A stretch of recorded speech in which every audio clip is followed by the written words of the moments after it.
beautiful speech was given. By whom? I don't know. They applauded. For whom? Got a cake home.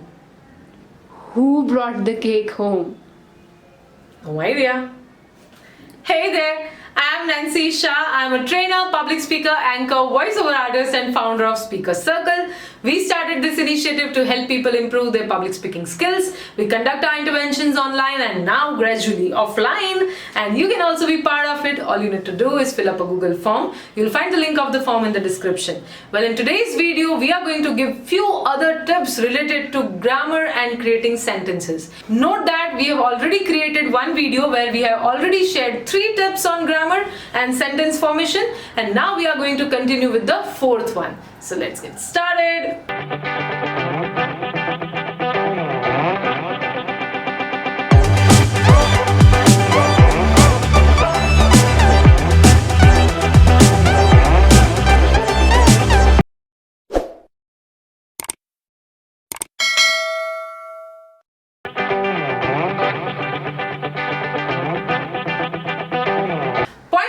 To consider is the usage of active and passive voice. Now, when you are writing, you might use passive. Again, I don't suggest you to do that. But when you give a speech or when you're talking with people, please avoid using passive voice at all.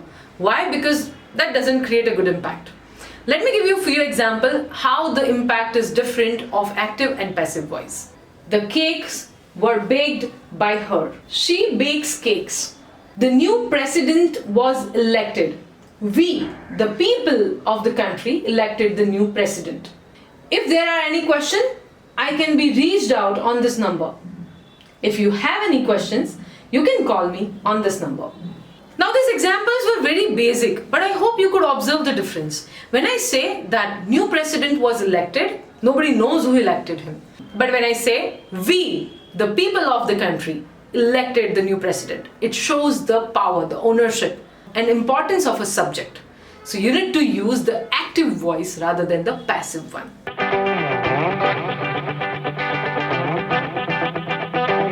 Today morning my mom told me that I should get the turmeric from the market. This is good when you are explaining it to your friend or talking in general. But when you are delivering a speech, you would rather say, today morning my mom told, go and get the turmeric from the market. This is the difference between direct and indirect speech.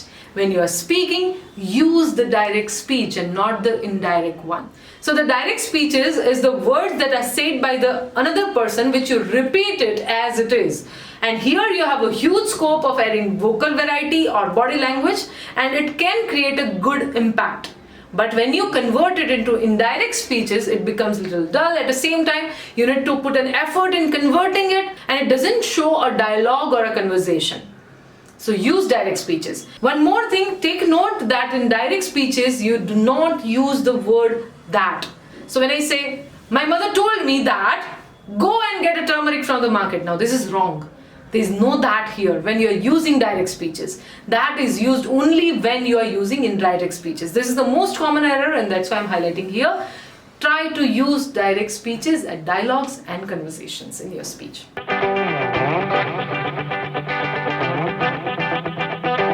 am on a trip, and you know what happened? Wait a second, you are on the trip or the trip has already happened? Did I confuse you with the tenses? Yes. Okay, let me clarify.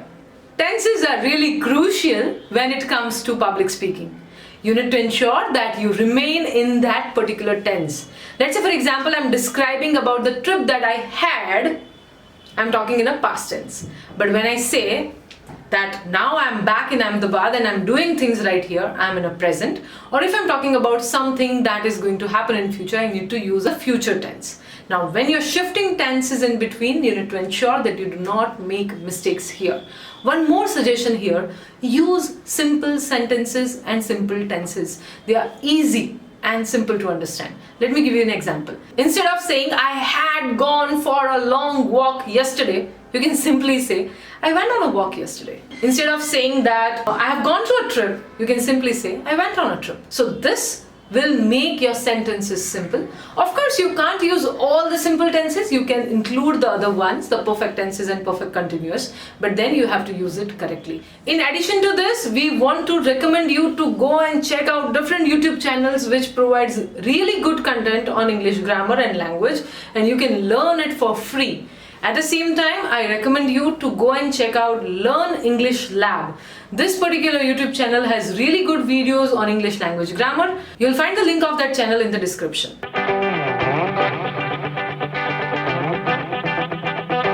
Tip number 7. So many times in our speeches we need to use conditions. Let's say for example, if you work hard, you'll pass the exam well. Here I'm using a condition that if that happens, this happens. In such scenarios, so many times we make errors. So let me share with you the basics about conditional tenses through an example. Type 1. If you work hard, you'll get good result. Type 2. If you worked hard, you would get good result. Type 3. If you had worked hard, you would have got good result. Well, we are not here to explain you the exact format and how it works, but we just want to draw your attention to this because many times people make mistake here. So you can check more about it on Google and learn. So these were the few tips that we want to share with you regarding grammar and forming sentences. There are few more also required and we'll create another video for the same. You'll get that video in next week. Consider subscribing this YouTube channel, and yes, we are open for feedback and suggestion. Thank you so much for watching. Bye bye.